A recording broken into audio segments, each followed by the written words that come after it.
Hey there, Neely Salem here with another spiritual thought on a vulnerable topic. And the vulnerable topic is discomfort around religious people. Oh goodness. So this is gonna be really awkward. I wrote it out because I wanted to make sure to say the right thing, so you'll be watching me look up and down. So here's the thing. Sometimes when I'm around religious looking people, or perhaps we could call them charedim, I feel so uncomfortable. And sometimes I even feel angry, like proper angry, like rage comes up inside of me. Now I know that if I'm triggered by somebody, what's happening is that Hashem is really showing me where my work is. So I thought about it a lot, and I got two ideas as to why I am oftentimes so uncomfortable around religious looking people. So, idea number one.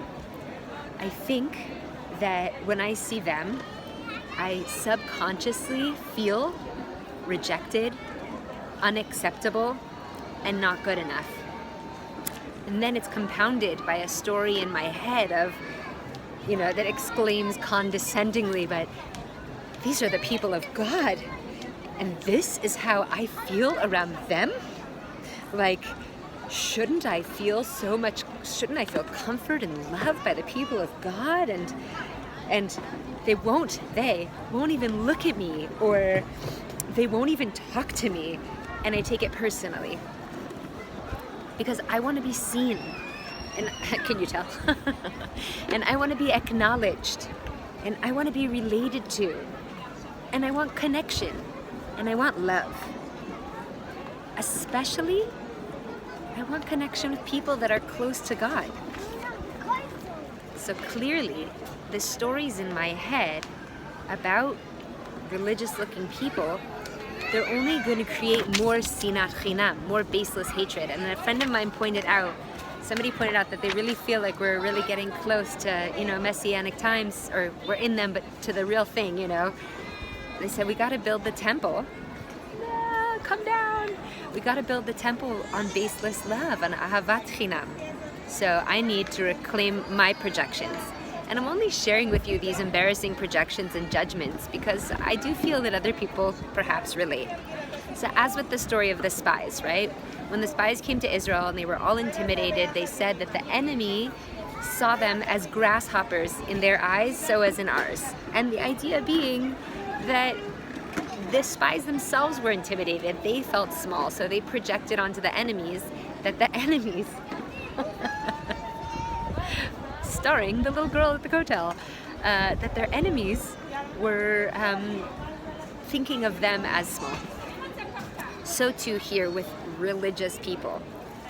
If I felt about myself, begadol, that I was loved and accepted, respected, and good enough, there would likely not be a trigger around not feeling accepted and not feeling loved and feeling rejected and not feeling good enough. So that's idea number one, is that perhaps that the reason that I feel a lot of discomfort around religious looking people, believe it or not, is because I project all of my personal insecurities all over them, and then I compound it with stories about how they should be behaving towards me. Idea number two.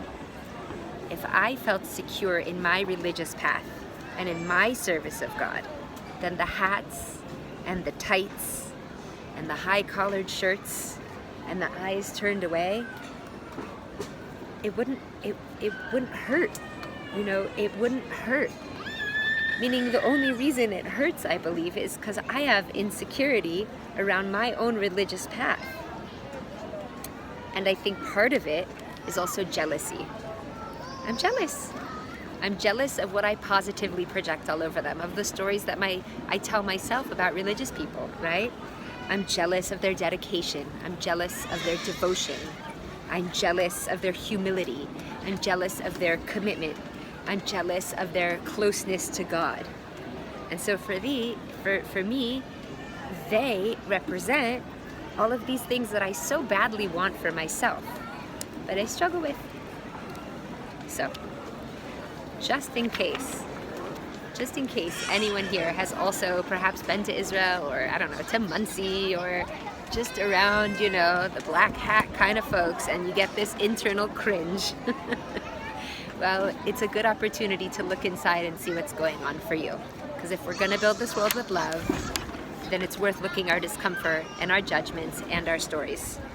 And then try to meet ourselves, you know, with a lot of self-understanding and self-forgiveness and self-acceptance for where we're at, and a lot of love. So I hope this helped. Thanks so much for being with me, and thank you, Hashem, that we got to come to the Kotel today.